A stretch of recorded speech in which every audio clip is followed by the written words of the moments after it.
À ce moment-là, une décision devait être prise. Léla et Yvan se tenaient devant une ville magique, émerveillés par sa beauté étrange. Les lumières qui illuminaient la ville semblaient vivantes, scintillant lentement comme pour accueillir les visiteurs. De gigantesques statues représentant des figures humaines et des créatures mythiques peuplaient l'endroit, chacune ornée de pierres précieuses brillantes comme si elles détenaient les secrets de l'univers. « C'est incroyable !» murmura Léla en avançant prudemment. Mais Yvan, un aventurier à la recherche de trésors depuis des années, ne put résister à la tentation. Il s'approcha d'une des statues et toucha la pierre précieuse qui l'ornait. Dès qu'il le fit, le sol sous leurs pieds trembla, et les statues commencèrent à bouger lentement, comme si elles se réveillaient d'un long sommeil. « Que as-tu fait » s'exclama Léla en regardant autour d'elle avec inquiétude. « Je ne savais pas qu'elles allaient bouger » répondit Yvan, reculant précipitamment. L'une des statues géantes s'avança vers eux, levant une main pour pointer la porte par laquelle ils étaient entrés, comme pour leur ordonner de partir immédiatement. « Ils ne veulent pas qu'on reste ici » déclara Léla en attrapant la main d'Yvan.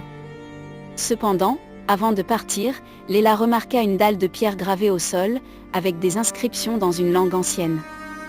Elle s'agenouilla pour l'examiner et découvrit qu'elle contenait une énigme. « Si tu veux rester, résous cette énigme. Mais prends garde, une mauvaise réponse pourrait avoir de graves conséquences. »« On doit résoudre cette énigme » s'exclama Léla, déterminée. « Tu es folle ? Je ne vais pas risquer nos vies pour une énigme, protesta Yvan, furieux. Mais Léla était résolue. Elle s'assit devant la dalle et lut l'énigme à haute voix. « Je suis quelque chose que tu ne peux pas voir, mais que tu ressens. Je suis toujours autour de toi, mais tu ne peux pas me saisir. Si tu vis, tu as besoin de moi. Qui suis-je » Elle réfléchit un instant, puis répondit.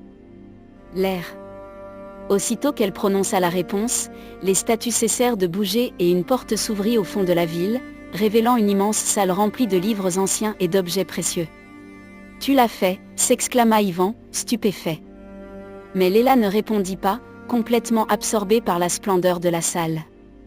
Dans la salle, ils trouvèrent un livre très ancien posé sur une table en or. Le titre du livre était « Les secrets du temps ».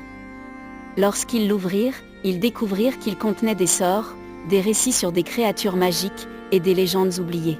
« Ce n'est pas un trésor matériel, mais un trésor de savoir » dit Léla avec un sourire émerveillé. Mais à ce moment-là, les gardiens réapparurent, leur indiquant à nouveau la sortie.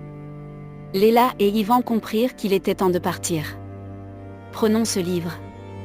Il est plus précieux que n'importe quel trésor, » dit Yvan. Ils quittèrent la ville magique et retournèrent dans le monde extérieur, transformés à jamais par cette aventure.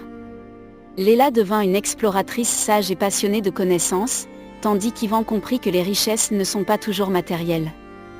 Ainsi, leur aventure devint une légende transmise de génération en génération, l'histoire d'une jeune fille courageuse et d'un aventurier intrépide qui découvrirent la porte de l'inconnu et ramenèrent avec eux un trésor inestimable.